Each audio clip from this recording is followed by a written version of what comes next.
Sur le plateau du Before Winter, nous rencontrons cette fois-ci le fondateur du Before Winter, Jean-Louis Sevez. Alors Jean-Louis, sacrée journée, sacrée soirée, sans vouloir reprendre un slogan qui a déjà fait le tour de la planète. Oui, ça a été. Je crois qu'on a réussi notre coup, quoi. Enfin bon, après, il ne faut pas être trop prétentieux non plus. Je pense qu'on avait des ambitions qui étaient liées à la réussite de l'événement. Là où je suis le plus content, c'est que les 3 recettes qu'on avait imaginées, qui étaient compliquées à comprendre au départ, le digital, le Winter Talks et la Wave, ont toutes fonctionné. Elles ont toutes fonctionné séparément. Et elles ont fait de cet événement un Rubik's Cube, quoi, qui a vachement bien fonctionné. Donc moi je suis ravi. Alors c'est un lieu de rencontre, on parle beaucoup de digital aujourd'hui, mais finalement c'est très humain ce qui se passe ici, parce qu'on voit des décideurs qui prennent le temps de discuter, de rire ensemble, ce qui est quand même plutôt rare dans les négos aujourd'hui. On voit un public fan. On trouve un groupe qui fait son premier concert finalement officiellement en dehors des télés, etc. Sur Chambéry. On sent que l'effervescence monte encore. Il est au moment où on enregistre cette émission 23h. C'est quoi? C'est la synergie d'un homme qui engage, non mais il y a un vrai message derrière tout ça, parce qu'il faut le porter le Before Winter. On a eu quand même à travers les différents témoignages beaucoup de gens qui nous ont dit il a osé, on l'a suivi. J'ai l'impression que ça dépasse le mode concept, même si c'est un vrai concept. Oui, c'est forcément. Moi je savais que c'était ce qu'il fallait faire, parce que je savais qu'il fallait absolument bouger les lignes. Et moi j'ai voulu bouger les lignes.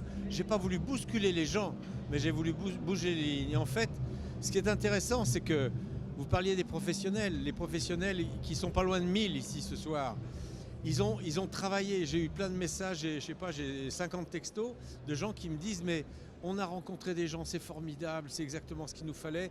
On s'est amusé, on a bien dîné.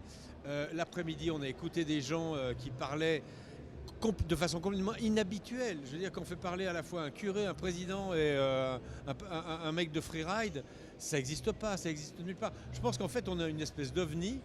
Et tout à l'heure j'ai répondu à quelqu'un qui me disait mais alors c'est quoi Before Winter? J'ai répondu comme disait Casimir, c'est une espèce de Bloubi-Boulga de l'événementiel. On tombe dans l'enfance un petit peu quand même. C'est à peu près ça. Alors, en tout cas, il y a du savoir. Il y a du savoir-vivre, il y a du savoir-être, il y a du business, et puis il y a de la spontanéité. Et c'est vraiment un joli mélange des genres. Ouais. Enfin, moi je crois que aussi, tout à l'heure vous parliez de l'homme. Moi, c'est gentil de me dire des choses gentilles, mais aujourd'hui quand même. Je suis pas Michel Drucker non plus. Hein. Non, mais il faut savoir quand même que sur l'événement, il y a plus de 250 personnes qui travaillent, dont 110 bénévoles de Technolac. Et ça, c'est énorme.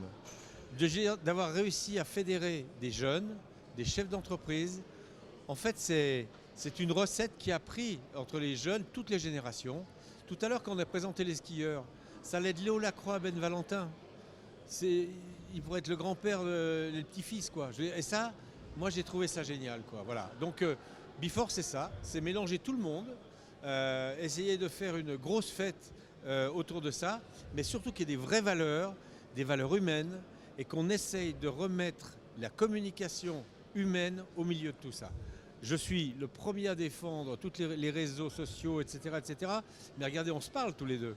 On aurait pu faire un Skype ou un téléphone. Non, on se parle, et c'est ça qui est bien.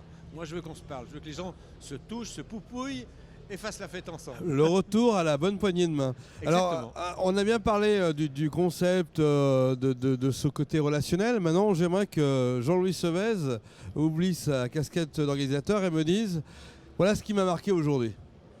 Quels sont les temps forts qui marquent un homme qui a des années d'événementiel derrière lui, qui est issu de la télévision et qui aime son pays, la Savoie? Moi, ce qui m'a marqué, c'est que les gens ont répondu présent. Quand j'ai vu tout à l'heure le Digital Altitude plein, j'ai eu les larmes aux yeux, parce que c'était le truc le plus casse-gueule du monde. On s'est dit au début on va faire ça, Et j'ai vu que c'était bourré et là j'ai dit là on a gagné. Quand j'ai vu les Winter Talks avec la salle quasiment pleine à 4 h de l'après-midi alors que les hommes d'affaires ils ont autre chose à faire que de venir... Il y a 800 personnes qui sont venues écouter, 10 personnes. Et ça m'a beaucoup touché. Moi ce qui me touche, c'est quand je vois le résultat et le succès des choses.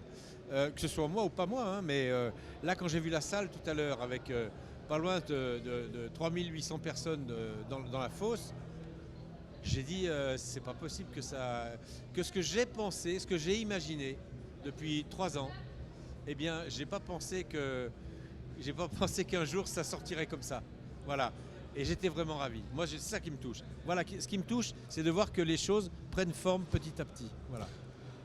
En 2014, on était au manège à Chambéry. En 2015, le rêve s'est concrétisé en étant présent ici même au phare.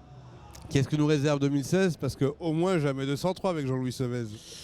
Je ne sais pas, on va voir. Déjà, il faut qu'on se pose un peu parce qu'il y a un énorme débrief à faire. Parce que c'est bien beau de dire que ça a marché, etc. Mais enfin, bon, on a quand même quelque chose à revoir. Et puis, il faut qu'on refasse des rencontres avec les partenaires, des débriefs. C'est un nouveau travail de petits poussets qu'on va essayer de faire. Et j'espère que ça va fonctionner. Et puis, on va essayer de le faire grandir encore. Le rendre plus simple. Moi, j'ai vu plein de choses qui n'allaient pas. Mais bon, c'est comme ça. Le résultat est qu'a priori, ça fonctionne. Et 2016, moi, je voudrais vraiment que ce soit